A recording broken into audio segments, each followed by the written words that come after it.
Bonjour! Ne vous fiez pas à cette voix enjouée, je suis tout colère. Je viens de découvrir les cartes du jeu Magic sur le Seigneur des Anneaux. Mon Dieu, mais pourquoi ils font ça? Pourquoi? Alors je sais, il y a les Anneaux de Pouvoir, hein, la série sur Prime Video, avec bon, un elfe noir, hein, c'est totalement une aberration, mais à la rigueur, ce sont des personnages qui ont été inventés pour la série. Là, ils touchent directement le Seigneur des Anneaux. Ça, c'est Aragorn. Oui, ça, là, c'est Aragorn. Magic the Gathering de Hasbro est critiqué par les fans pour avoir changé Aragorn dans leur nouveau jeu de cartes Le Seigneur des Anneaux, Conte de la Terre du Milieu. Et si seulement il n'y avait qu'Aragorn, mais ce n'est pas le seul à s'être pris la diversité en pleine face. Magic the Gathering, propriété de Hasbro, a été fustigé par les utilisateurs des médias sociaux pour avoir échangé la race Aragorn dans leur nouveau jeu de cartes Le Seigneur des Anneaux, Conte de la Terre du Milieu.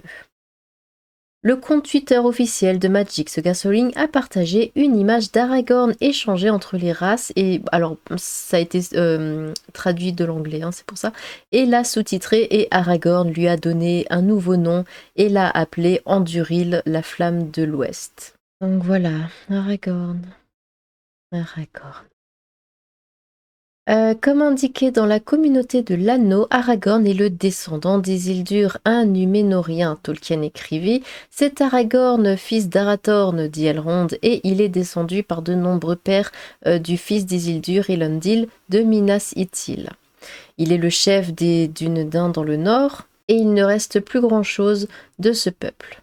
Dans les peuples de la Terre du Milieu, il détaille les deux types de personnes qui composent les Numénoriens, le peuple de Hador et le peuple de Béor. Pour le peuple de Hador, il note « Le peuple de Hador était toujours le plus grand en nombre d'Atani et en renommée, sauf Beren, fils de Barahir, descendant de Béor. Pour la plupart, ils étaient des gens de grande taille, avec du lin ou cheveux dorés et yeux bleus-gris, mais il n'y en avait pas quelques-uns parmi eux qui avaient les cheveux noirs, bien que tous aient la peau claire. » Il poursuit en décrivant le folk de Béor. Il y avait des hommes et des femmes aux cheveux blonds parmi le folk de Béor, mais la plupart d'entre eux avaient les cheveux bruns, allant généralement avec les yeux bruns, et beaucoup avaient la peau moins claire, certains en effet étaient basanés.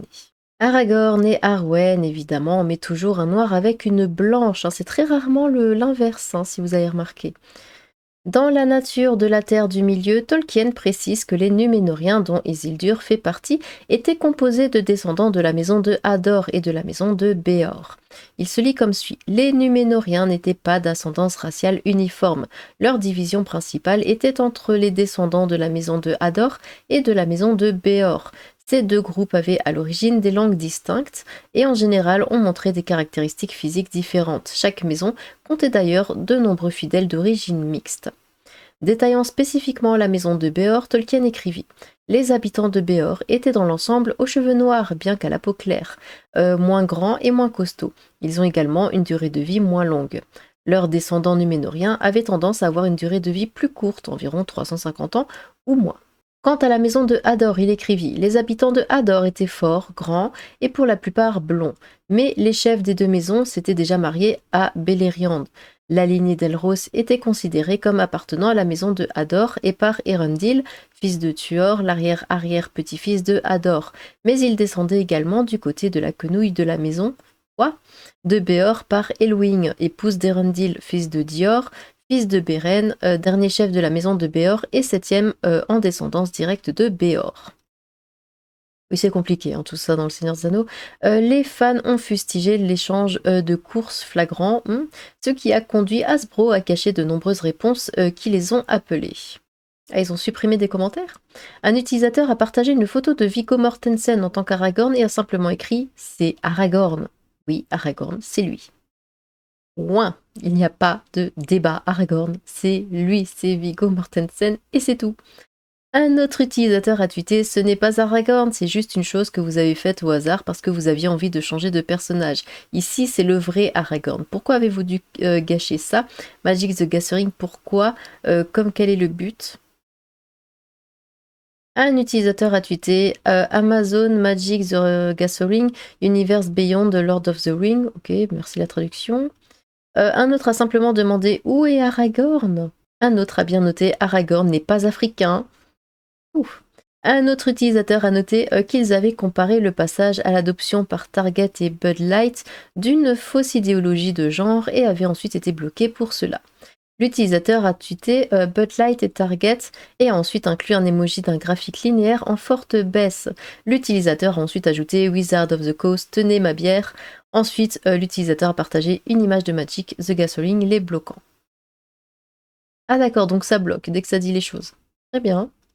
Magic the Gathering a précédemment justifié ses modifications de la tradition du Seigneur des Anneaux avec le responsable du contenu de la société, Adam Styborski, écrivant dans un article de blog: «L'apparence et la convivialité du monde, les personnages, les armes, les lieux et l'histoire, les moments vont être intimement familiers, mais frais et pertinents pour un public plus large.» Non, ce n'est pas pour un public plus large. C'est pour une minorité qui pète les nouilles de tout le monde sur les réseaux sociaux. C'est tout. Et qui en plus, je suis sûre, ne joue même pas à Magic.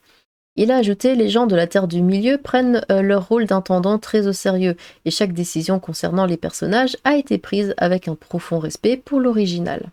Donc, mesdames et messieurs, je vous présente Gandalf et Galadriel. Ouais. Styborski a ensuite noté que le jeu de cartes suivait deux principes directeurs, la diversité et l'originalité. Non, mais c'est plus original à ce moment-là. Je veux dire, tout le monde fait ça, tout le monde n'arrête pas de faire ça, de reprendre d'anciennes œuvres pour les rendre noires. C'est plus original maintenant. Tout le monde fait ça, faut arrêter. Il a écrit: Diversité, le Seigneur des Anneaux parle des différents peuples de la Terre du Milieu qui se réunissent pour combattre Sauron, puisant leur force dans leur diversité. Nous voulons rendre cette histoire attrayante, fraîche et pertinente pour un public encore plus large. Non mais là il mélange tout. Oui, ils puisent leur force dans leur diversité, parce que oui, c'est un mélange d'hommes, d'elfes, de nains, de magiciens qui vont se battre contre le mal. Mais pour eux, diversité égale noir. C'est tout. C'est que ça pour eux, la diversité. Qu'ils soient tous noirs. Et là, c'est bon, tout le monde est content. Ça n'a pas de sens. Il a ensuite ajouté: originalité. Le but de cet ensemble est d'exprimer l'histoire et le décor du Seigneur des Anneaux dans des cartes pour Magic the Gathering. D'innombrables efforts antérieurs ont peint des images vivantes de ce monde, mais notre objectif est une vision moderne du travail de J.R. Tolkien, conçu avec amour. Voilà, c'est ça, pour une nouvelle génération de joueurs et de fans. Ce n'est que de la politique, il n'y a pas d'amour là-dedans. À cette fin, il semble également qu'ils aient également échangé Galadriel et Gandalf. Ironiquement, l'un des concepteurs, et ça vous le voyez, c'est Galadriel, Gandalf, Aragorn, les grands personnages, les personnages puissants qui marquent l'histoire du Seigneur des Anneaux, c'est eux qui sont noirs. Ça va pas être le petit hobbit insignifiant. Ah bah non, lui il peut rester blanc, on s'en fiche. Ironiquement, l'un des concepteurs, le juge Geddes, un écrivain queer trans autoproclamé, a noté: ma principale contribution à cette réinvention contemporaine du Seigneur des Anneaux était de pousser constamment pour un cadre diversifié de la Terre du Milieu qui est resté fidèle au texte de Tolkien. J'ai guidé les vérifications de continuité et de tradition, me suis concentré sur les détails des personnages et de la société, et j'ai appliqué des sources primaires à notre travail. Que pensez-vous de ces fans qui font exploser l'entreprise pour avoir échangé Aragorn? Mais faut pas toucher à ça, surtout des choses, des monstres de la culture populaire comme le Seigneur des Anneaux. Il faut pas toucher à ça. Et je comprends pas pourquoi ils s'offusquent, pourquoi ils sont toujours surpris de voir des commentaires négatifs quand ils font ce genre de choses. Là, ils disent oui, supprime les commentaires, machin, enfin. Mais qui ça surprend? C'est tout le temps le cas. Dès que ça arrive dans un Disney, dès qu'on change, par exemple pour Ariel, évidemment ça énerve tout le monde. Peter Pan, et ça a déjà été le cas pour les Anneaux de pouvoir, tout le monde pète un plomb quand ça arrive. Donc pourquoi ils continuent, ils forcent? Évidemment que les gens n'acceptent pas, et c'est normal qu'ils n'acceptent pas. Mais à croire qu'ils le font exprès, enfin ils le savent, que tout le monde va s'énerver, que tout le monde va râler sur les réseaux, et comme ça va leur donner encore une excuse pour jouer les victimes en mode ouais, vous voyez, tout le monde est raciste, machin, ce genre de choses. Mais non, ça c'est pas Aragorn, je suis désolée, c'est pas Aragorn. Créez donc vos propres personnages. Et comme je l'ai déjà dit plusieurs fois, il y a aussi des personnages noirs importants, que ce soit dans la science-fiction ou dans la vie réelle. Donc pourquoi ils les mettent pas en avant, eux? Pourquoi ils reprennent tous les personnages blancs pour les grimer en noir? Parce que ça, c'est du racisme. Là, à ce stade-là, on essaye de supprimer les blancs. Là, c'est complètement ça. Parce que si on continue, il n'y aura plus de blancs nulle part, il n'y aura que des personnages noirs, et là, ils seront contents? Là, ils diront, c'est bon, on a l'égalité? Il n'y a aucune égalité là-dedans. Enfin, eh bien, ça me touche particulièrement parce que j'adore Le Seigneur des Anneaux, et encore, je suis restée modérée quant à la série Les Anneaux de Pouvoir, même si bon, j'ai quand même levé un sourcil, hein. Mais là, non, ça, j'accepte pas. Ça, j'accepte pas du tout. Là, c'est juste un manque de respect à l'œuvre, aux films qui sont grandioses. Là, pour moi, c'est un grand non. Eh bien, dites-moi ce que vous en pensez. Est-ce qu'il y a des fans de Seigneur des Anneaux parmi vous? Si oui, dites-moi ce que vous pensez de ça. Est-ce que pour vous, c'est pas du tout un problème, hein? Voilà, bon, à la rigueur, c'est qu'un jeu de cartes, hein, donc pourquoi ça poserait problème? On joue pas, et puis c'est bon, et on pense à autre chose. Ou est-ce qu'au contraire, vous pensez que, même si, vous jouez pas, hein, aux cartes, c'est, bah, de la provocation, hein, tout simplement? Pour moi, c'est de la provocation. Enfin, eh bien, j'ai hâte de vous lire. Sur ce